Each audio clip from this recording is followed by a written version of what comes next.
Hello, everybody, and welcome to our Reconnecting Communities webinar. I'm really glad that folks could join. I'm Beth Osborne. I am the Director of Transportation for America. Transportation for America is a part of a larger organization called Smart Growth America, and there I oversee all of our transportation programs, including the National Complete Streets Coalition. We are going to go ahead and get started. I would like to introduce my co-presenter from Transportation for America, Benito Pérez.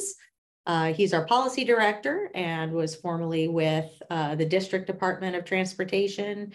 He's worked for a couple of MPOs, and he was with the Maryland Department of Transportation for a while. I am Beth Osborne, and one of the reasons I really like talking about this program is because it really came out of a lot of the work I did at the U.S. Department of Transportation under what was known as the Tiger program then, now known as the RAISE program. And I'll explain some of that as we go along. So Smart Growth America, our parent organization, is really an organization about the built environment. We envision a country where no matter where you live or who you are, you can enjoy living in a place that is healthy, prosperous, and resilient. And we are looking at that through the lens of the built environment, where the housing goes, how our development patterns connect or disconnect you from the things you need. And particularly with my team, the transportation system. The transportation team's objective is to make sure that everyone has equitable access to jobs and essential services, no matter who they are, no matter where they live, no matter how they travel, how much money they have, or any physical disabilities. We are focused on the three priorities you see here. One is our overarching priority of connecting people to jobs and services, but also in designing our transportation for safety first and speed second, and for prioritizing maintaining existing infrastructure and investing in existing communities before we build new things that we can't afford to maintain. What we're going to discuss today, there we go, is the need for a Reconnecting Communities program, the existence of one to address that need, and a model that people can look at for doing great Reconnecting Communities projects. When I was at the U.S. Department of Transportation, we funded two planning grants to reconnect communities, one looking at the Sheridan Expressway in New York City, and one looking at the Claiborne Expressway in my hometown of New Orleans. In that planning, we discovered the need for funding to really build out these Reconnecting Communities projects. And though Rochester found a way to do it before the existence of an existing or of a specific program for these purposes, other projects have required more direct assistance. And this is our day to start to dig in on that opportunity. So I'm going to turn things over to Benito to talk about past mistakes and how they haunt us today. Then I will talk about the program and the opportunity to use federal funds to fix it. And then I'll turn things over to Erik Frisch with Rochester to talk about their experience doing just this. Benito? Thank you, Beth, and good morning, good afternoon, depending where you're joining us from. Again, I'm Benito Pérez, Policy Director here at Transportation for America. So I'm going to do a quick history lesson here, how we got here in the first place. We can go back further in time, but the most pivotal point when I look at it in the transportation in this country is the Interstate Highway Act that was signed in 1956. Then President Eisenhower, fresh from World War II, President of the United States, he saw, the opportunity, the potential of, these high-speed railways connecting our cities. The challenge, though, was a lot of communities around the country took it a little step too far, because it was only supposed to connect between cities, not within and through cities. And if we were to show the next slide, we started to see that, neighborhoods were being demolished, vibrant neighborhoods, and in the name of urban renewal, which unfortunately in a lot of the context there had some racial undertones, and that's a class in and of itself. Oh, what happened? Apologies there. But there was some folks that stood up and were trying to fight to save their communities. And in some communities, they were able to save them, and others, unfortunately, were not. But it started to create. If we go to the next slide, we started to see these massive highways cutting through our communities after tearing up these historic, vibrant communities. Because the undercurrent of the interstate era was this need for speed, but unfortunately that created a lot of community division in prioritizing speed versus people. The next slide. So what we started to see is with these highways that were only supposed to connect the cities were being propagated within cities. And tearing up more communities. And so I started creating disconnection from jobs and services, increase in pollution, lowered property values. And now especially we're seeing it's more acute even so today is urban heat island effect. And down at the street level as the danger for pedestrians and cyclists and those strollers, wheelchairs. So it's starting to become inhospitable when we actually go back 100 years where streets were for all. You had people walking, biking, on horseback, streetcar, everyone self-regulated and shared that space. And unfortunately, from that point to now, there's been this push to prioritize the car. So if we go to the next slide, I have to ask, here we are 70 plus years post the Interstate Highway Act. Who are we designing our system for? What is the purpose of our transportation system? So next slide. And I would make the question, and we should be asking ourselves as transportation professionals, are we designing our transportation system for vehicles or for people? And when I say people, it's not always just an able-bodied person, but we have to think about people that are aging in place, our children in our communities. And I'm sure you can think about either in your time or your parents' time or your grandparents' time where they were either themselves or their kids will play on the street. So our, being mindful of, being able to leverage the street for our children, for our seniors, and those that have mobility challenges so they can, walk and roll within their community. So as I was just highlighting earlier, next slide, streets were, for all, but unfortunately, starting in the 1930s, there was a lot of transportation advocacy that was promoting the car and started criminalizing all other modes of transportation. That's where the concept of jaywalking happened. We also started to see, streetcar being torn out of our streets. And there's a lot more, and we can go further, but I would share this book, Fighting Traffic by Peter Norton, if you want to go into it deeper. Next slide. So from that early advocacy, that translated into and propagated into our design standards that we still use today. The Manual Uniform Traffic Control Devices, the Green Book, some of these things, especially for engineers on the call, these documents look familiar. But if you really dig deep and were to synthesize it into what is the question is if vehicles are for people, these design standards are upholding the dominance of the car. And that's, some of the challenges that we're facing, and our advocacy will need to focus to redress that challenge. And we're seeing that also in our funding picture. As we know, almost a year ago, the Infrastructure Investment and Jobs Act, IIJA for short, was enacted into law.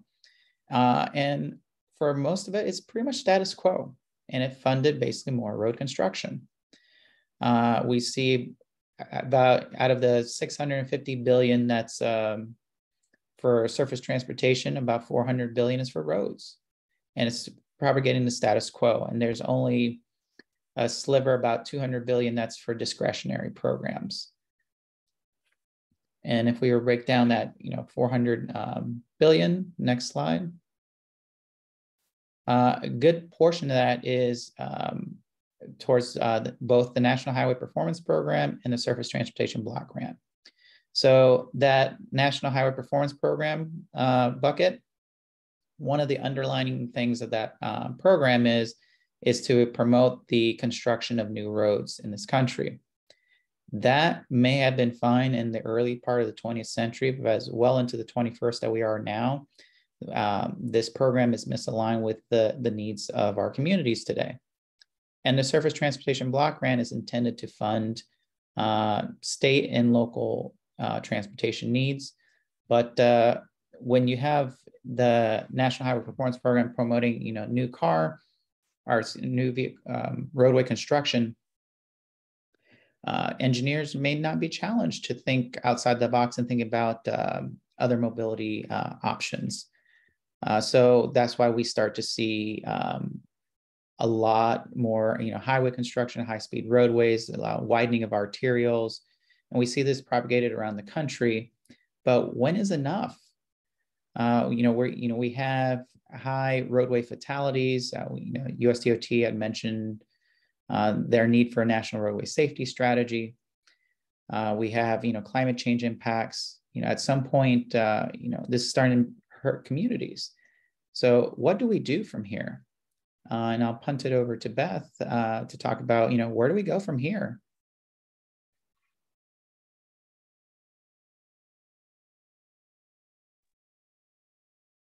Well, we're going to just start off with a video talking about the new Reconnecting Communities pilot program, and then I will jump in with some of my own thoughts.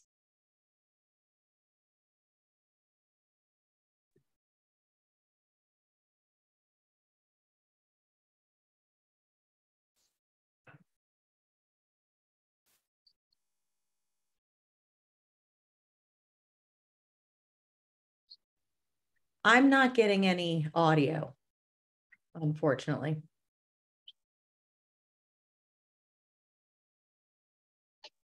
Well, while you're enabling audio, I'm just going to say that, growing up in New Orleans and seeing both the Claiborne Expressway divide the Treme neighborhood, but also recognizing that we almost put in what was known as the Vieux-Carré Expressway that would have knocked out a good part of the most valuable part of the French Quarter, really pointed out to me as a very young child what a problem it was to prioritize moving people through a community that was not necessarily benefiting from that same asset. And when I was at the Department of Transportation and working on the Tiger program, when we gave funding to New Orleans to look at taking down that highway, they ran into many challenges. One, the cost of a takedown or any modification. Two was transportation modeling that showed that would bring on Armageddon.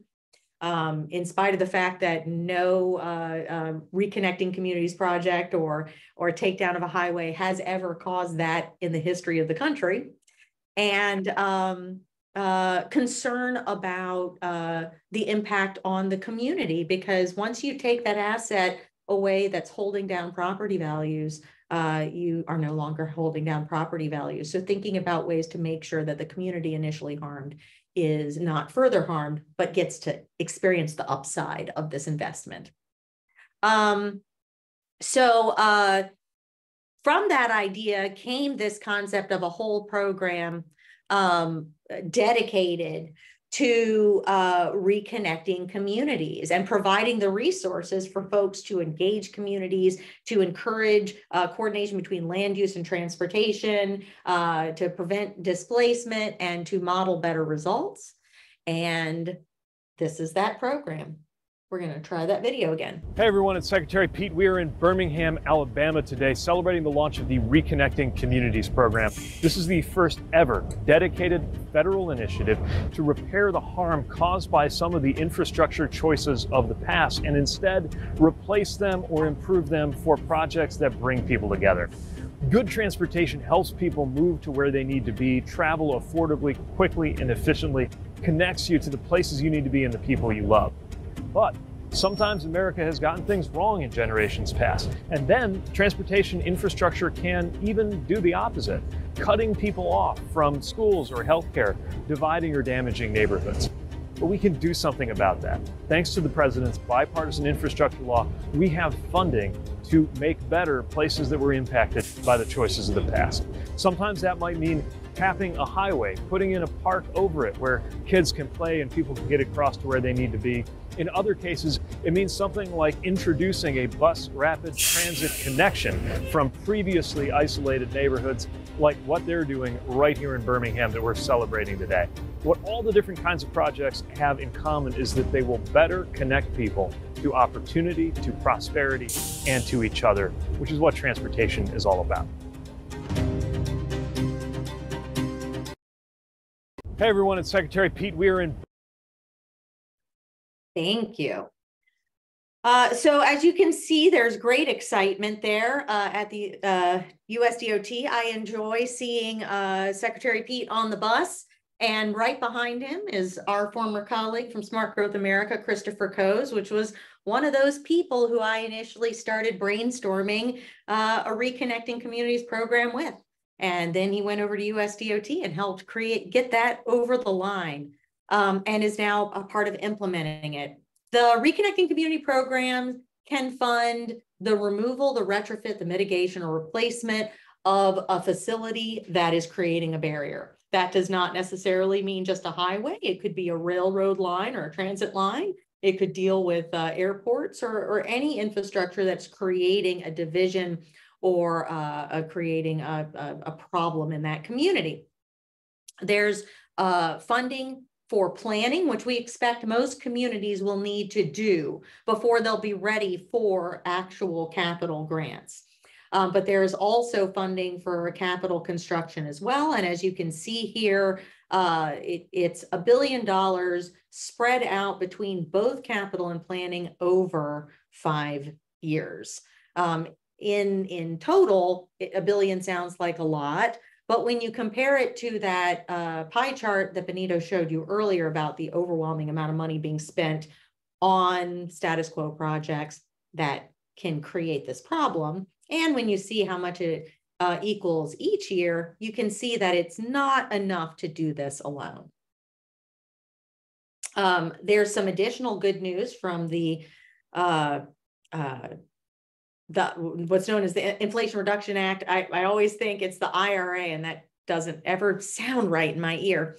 Anyway, that provided $3 billion additional dollars for projects that go beyond just dealing with those big infrastructure barriers. This is also about dealing with barriers that might come from a particularly dangerous corridor, like a major arterial that has high speeds, few crossings, and therefore creates a disconnection from those trying to get across that corridor that goes right through or to their community. But whether you're trying to cross in a car or on foot, that corridor is clearly being provided for someone else, even though it's at grade and even though your community should have equal access to it. 1/3 of the funding is aimed at distressed communities, and there's a 100% federal cost share there. So both should be looked at, but I think what's important to keep in mind, again, keeping in mind that that pie chart that Benito showed you, the Reconnecting Communities program is a very small sliver, and the new Neighborhood Access and Equity program is a small sliver of the overall pie. But the good news is we don't need a special program to do this work. You can do Reconnecting Communities work with other programs, including the largest program, the National Highway Performance Program, or the Surface Transportation Block Grant Program, or the Congestion Mitigation Air Quality Program, Carbon Reduction Program, the Transportation Alternatives, most of the competitive grant programs. They're all available. Some are big enough to take on projects like this, like the National Highway Performance Program, and some are just small and may only be able to handle particular elements. But I will say, when you're doing projects of huge significance, The biggest, most transformative projects in my experience cobble together funding from many different sources to put something together. There really is not a pot at the end of gold at the end of the rainbow that will fund the whole project. So being creative and looking for ways to pull a bit of funding from every place you can go, from programs at the state level, at the local level, and matching it with all the programs that are available at the federal level is really important. So, I mentioned earlier that this program and this effort is really important to me. It's something that I have been thinking about for a long time. And when I was at the U.S. Department of Transportation and running what was known as the Tiger Grant program then and is now known as the RAISE program, there is one project of the 5 rounds I managed that sticks out to me as my absolute favorite project and frankly, one of the biggest lifts of any project in terms of what it was going to do for the community, but also in terms of doing things differently. And that was dealing with the inner loop in Rochester. We are lucky today to have Erik Frisch, Deputy Commissioner, Neighborhood and Business Development from the City of Rochester. And in this role since January 2022, he oversees the city's Bureau of Business and Housing Development, which is responsible for affordable, market rate, and mixed-use housing programs, economic development initiatives, and real estate management. Mr. Frisch has been with the City of Rochester since 2007. Also serving as a manager of special projects in the Department of Environmental Services, overseeing coordination of the ROC, the Riverway Initiative, a bold plan for Rochester's urban waterfront along the Genesee River, and the Inner Loop North transformation. He's played a key role on many other city initiatives, including bicycle master plan implementation, Midtown Rising, downtown two-way traffic conversion, love those. But he is here to talk to us about the experience with the inner loop transformation and where they're going from here. Erik, I'm going to turn it over to you.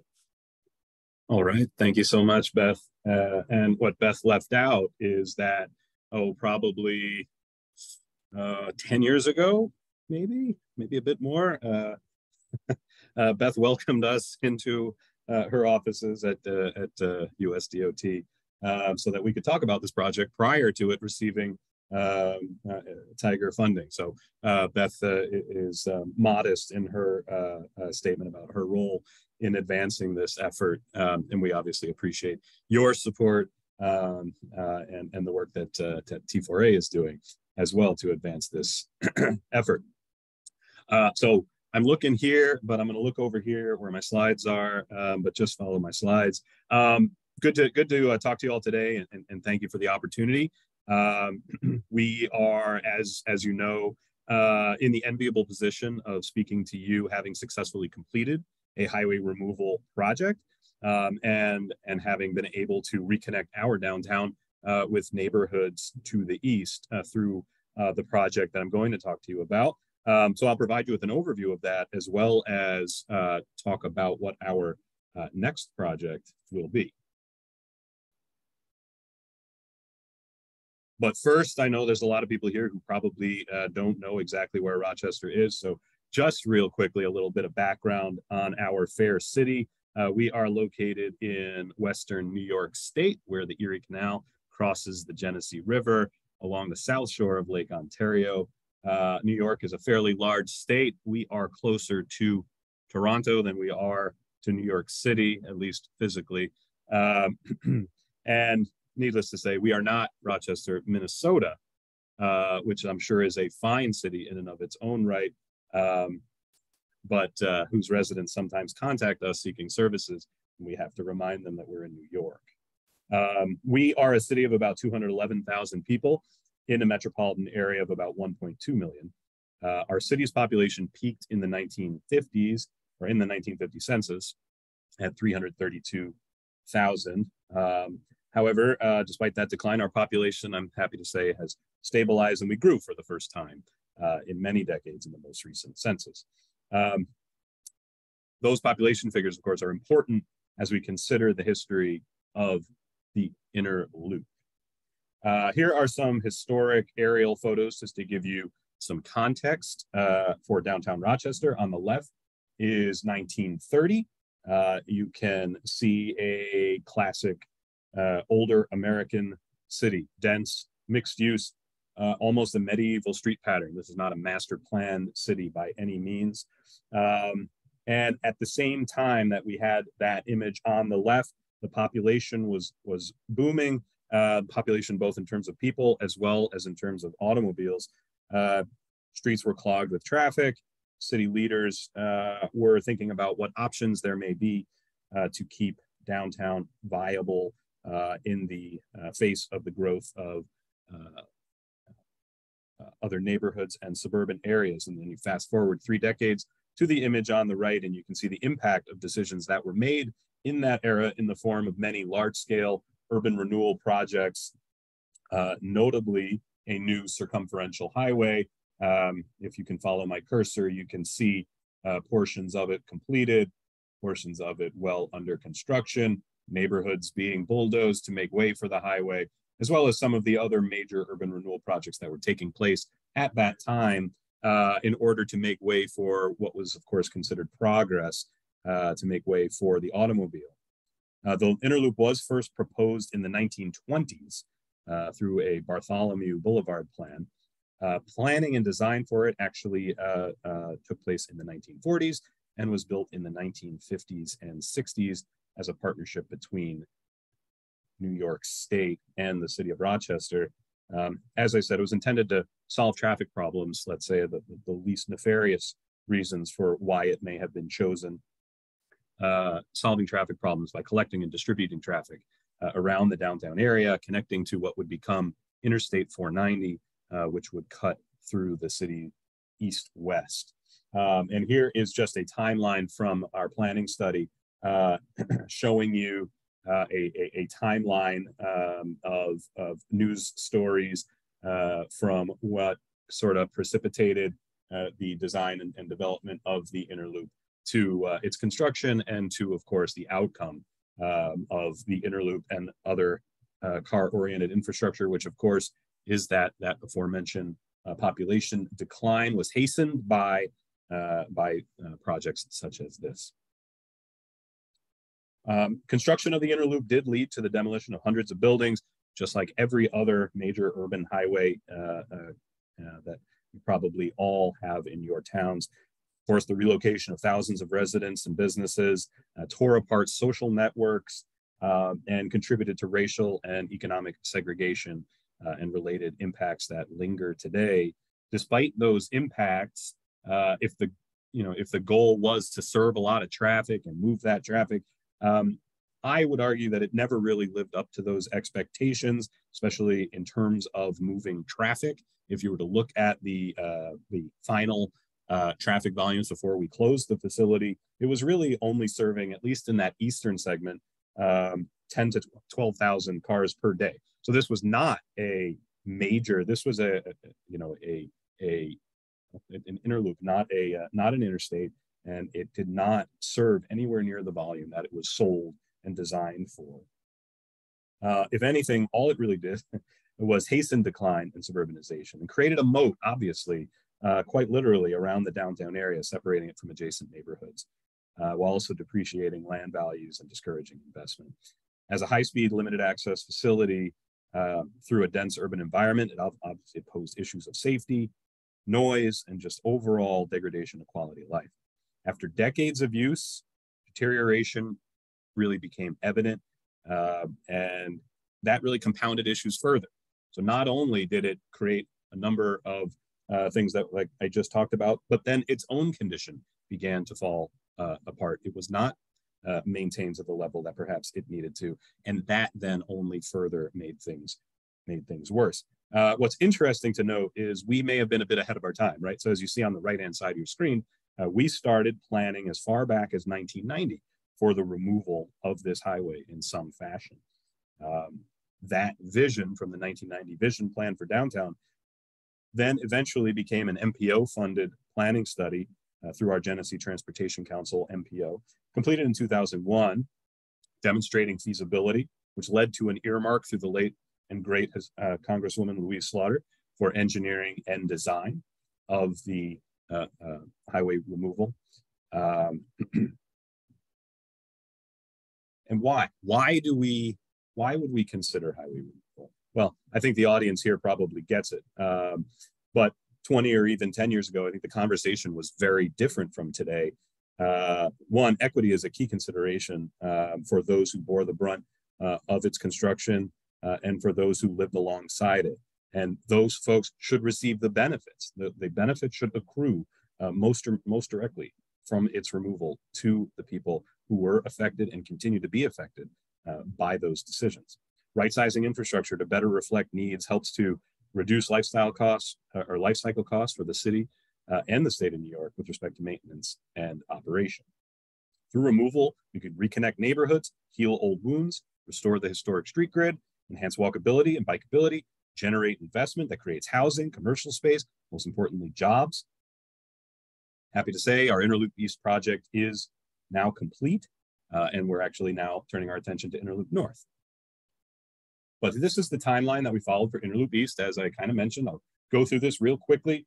Most importantly, as was mentioned, secured a Tiger funds through USDOT in 2013, a roughly 3-year construction schedule. Project was completed in 2017, and right as the project was wrapping up, the first infill development took place. We created about 6 acres of land through this highway removal, created over 500 housing units, the majority of which are below area median income. So it's affordable to a greater share of our residents, as well as hotel and commercial space. And you can also see is very cost effective. This was $24 million from soup to nuts, so to say. Very cost effective investment. The area highlighted in blue here is the area generally that we removed that we're calling Interloop East. This is a picture from shortly before highway removal began. And this is a picture from last year showing the highway removed, buildings in its place, others under construction, and the community reconnected on that side.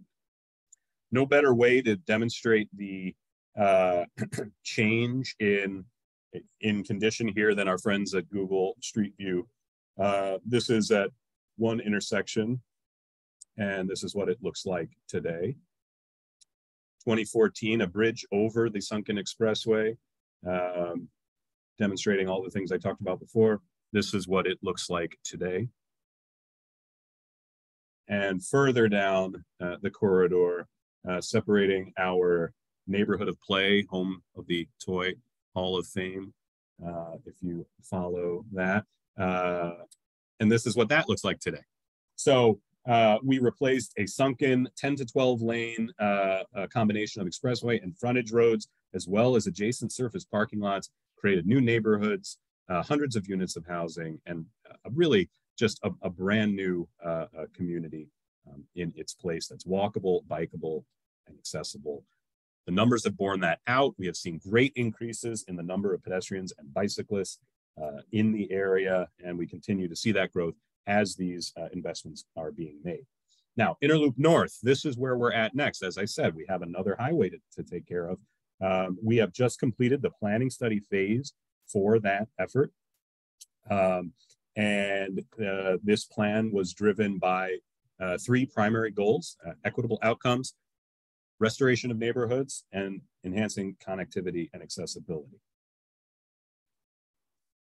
This is that existing condition showing the Interloop North facility in all its infamy, separating downtown from neighborhoods to the north and west. And to make a long story short, this is the preferred concept that was ultimately selected, preferred by the vast majority of the public, by key stakeholders, by our own metrics of performance. We deemed this concept the restoring the grid option. It was concept 6. It's 6 concepts. And that's exactly what this will do, is restore that grid and rely on that grid to distribute traffic, to reconnect neighborhoods, to create new lands for infill development that is consistent with community goals. I mentioned the community, and it's critical. Obviously, nothing gets done of this scale without public input and support. Our process sought to ensure that the community was engaged every step of the way. Our community advisory committee involved over 50 representatives from ranging from neighborhood residents and leaders to employers and businesses in the corridor to elected officials representing the area. Met 7 times over the course of the plan's development. We also created a racial equity subcommittee through the Community Advisory Committee, which was formed to ensure that the process would consider the plan development and the ultimate outcome through the lens of racial equity, so that what comes out of this, ultimately, this project, truly heals old wounds and does not exacerbate those wounds further.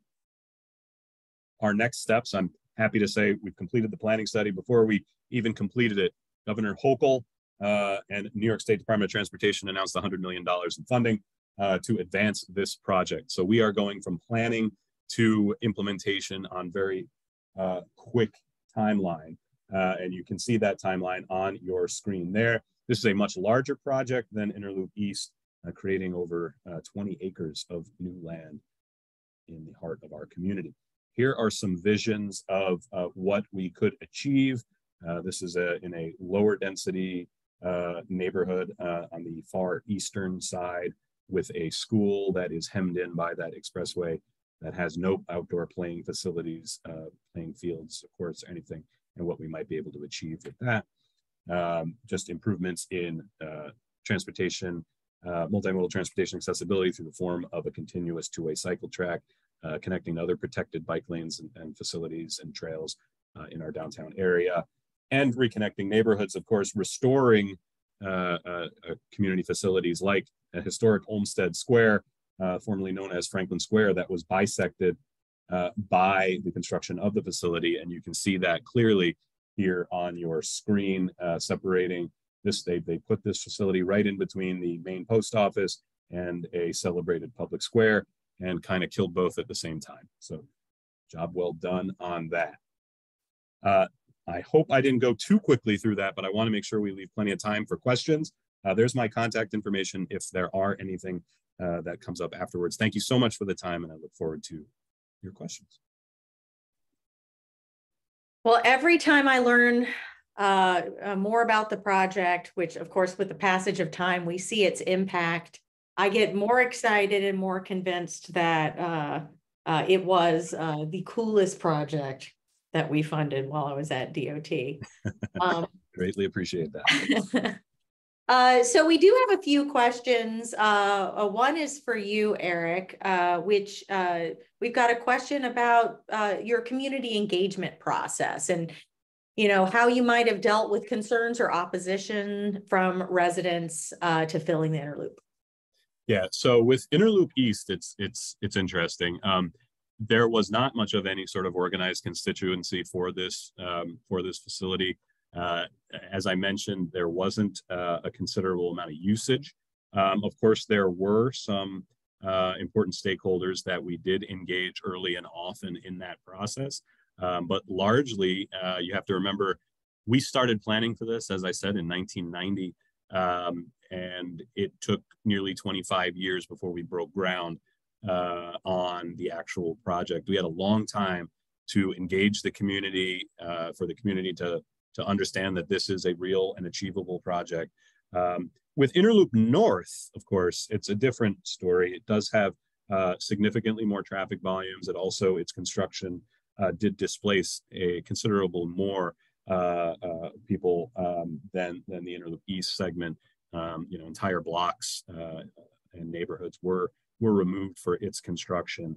And the legacy of that remains today. These are really formerly redlined communities that we are heavily invested in righting those wrongs. There's a lot of distrust, obviously, as a result of decades of that sort of decision making. We have faced that head on. We acknowledge it, and we have, through our planning study, really looked at what the community in that area, which is known as Market View Heights,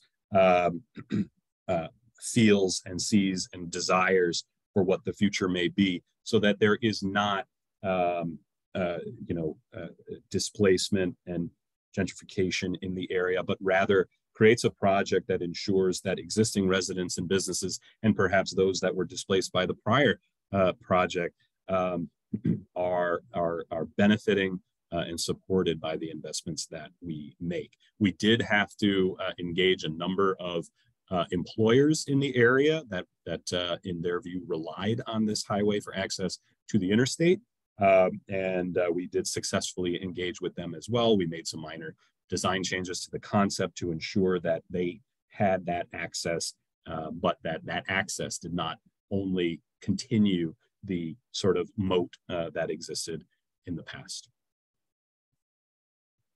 It's always a tricky situation because, quite frankly, if we remove something that's creating huge damage, of course that damage starts to at least lessen.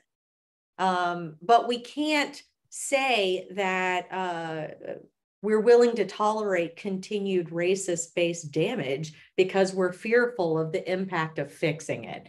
And I really like the process that Rochester went through to bring people in and to involve many different sectors in trying to address that. I'm seeing in the questions a similar question from a bunch of people, and it's an understandable one. It is about the relationship between the Reconnecting Communities Program and the national, or the Neighborhood Access and Equity Program. And it's confusing because they have overlapping eligibilities. The national the Neighborhood Access and Equity Program can go broader. It can do more than the Reconnecting Communities Program can. They are not the same program. They were authorized in different laws. The Reconnecting Communities is from the infrastructure law that was passed last fall. The National Access, do I keep saying that? Neighborhood Access and Equity Program was just authorized in the IRA. However, there is certainly a possibility that USDOT may in the future roll these programs together. They've dealt with varying eligibilities between the RAISE program as funded in the Infrastructure Act versus appropriations. But they don't have to. So I think we just need to pay attention to how USDOT decides to roll out the Neighborhood Access and Equity Program. And keep in mind that it does have a lot of similarities between them. Just be careful to read the eligibilities of both. Recognize if you're doing basically a complete redo of a surface arterial road, that's probably going to fit a little better in the Access and Equity Program. So the other thing to make a note is Reconnecting Communities in the infrastructure law was a pilot program. The Neighborhood Access and Equity Program actually becomes a permanent program. So when the infrastructure law expires in 2026, Reconnecting Communities will expire. However, the Neighborhood Access Equity Program is permanently now enshrined into U.S. code. So there is now a vehicle for future reauthorizations to put funding into that program, which not only did it, take some of the scope of the Reconnecting Communities Program, it took some of the scope of the Healthy Streets Program, some Safe Streets for All, and some from the Active Transportation Infrastructure Investment Program, and made that permanent into the Neighborhood Access and Equity Program. Yeah, I think the really exciting thing about the Neighborhood Access and Equity Program is it really does show a lot of excitement about this effort and a desire to make it long-term and permanent, which is what we need for it to be. There are a bunch of questions for you, Erik, and I'm going to put two together. I'm going to ask you to talk about your relationship with the New York State DOT on this project. And just some of the mechanics of getting that first segment of the interloop done, what level of environmental analysis you had to do, and whether or not you were challenged by any lawsuits. Sure. So we have the certainly, I guess you could say, the benefit of being in New York State with a state DOT that generally understands and is willing to work with cities on development efforts like this. However, it's important to note that back in, again, this is a decade ago, not all that long ago, but the conversation was very different then than it is now, at least here in New York State. And so there was talk at the time of how do we fund a project like this, because it's not in the DOT's view at that time a transportation project, right? Well, you're taking apart a expressway that's functioning just fine. This is not a transportation purpose. We don't see the ability to use transportation funds to achieve it.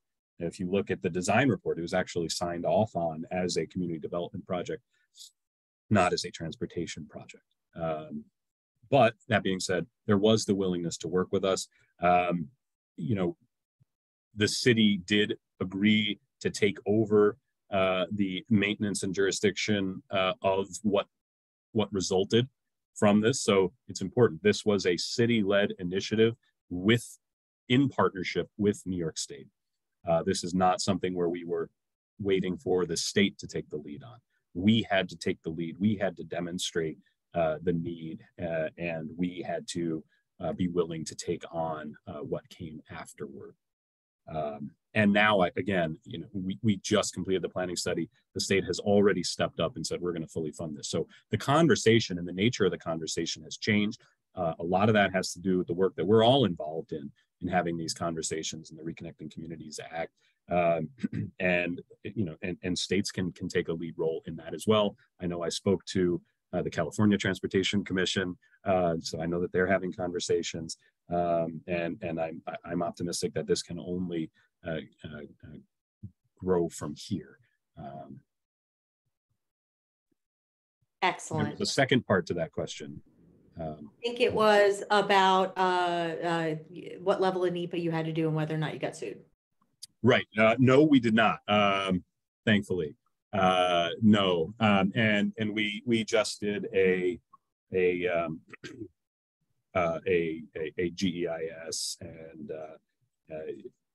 no significant impact. And we advanced not only our project, but we're able to advance all of the development under the same rule determination, which also saved a lot of time for all of those projects as well, which is probably helpful in terms of how those got to move to construction on fairly short order. Excellent. So we do have a bunch of other questions here. Many are for you, Erik. I'm going to point out to folks that we probably will not be able to get to all of the questions. I love the active questions in chat, though. There was a question about whether or not private capital could be brought in alongside these grant funds. Absolutely.